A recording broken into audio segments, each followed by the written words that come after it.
అమ్మమ్మ గారిల్లు. ఈ మాట వినగానే మనసు ఆనందంతో ఉప్పొంగిపోతుంది కదండి. నా మనసు కూడా అంతేనండి.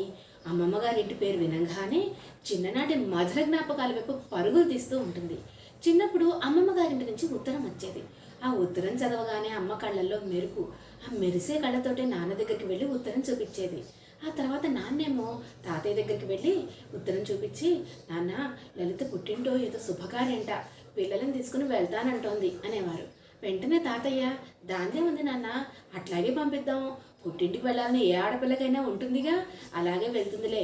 అలాగే వెళ్ళేటప్పుడు మన తోటలో కాచిన అరటికాయలు, పంపర పనసకాయలు, బత్తాయి కాయలు ఇలాంటివన్నీ తీసుకువెళ్ళమని చెప్పు. మనకి పసుపు ఉంటుంది కదా నాన్న, పసుపు పండేదండి బాగా, పసుపు తీసుకుని పసుపు కుంకాలు తీసుకుని వెళ్ళమని చెప్పు అనేవారు.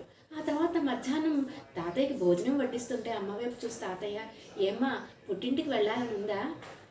అలాగే వెళ్ళిరా తల్లి, పిల్లల్ని మాత్రం జాగ్రత్తగా చూడమ్మా, ఆటల ఛాసలో పడి సరిగ్గా తినరు అని చెప్పేవారు.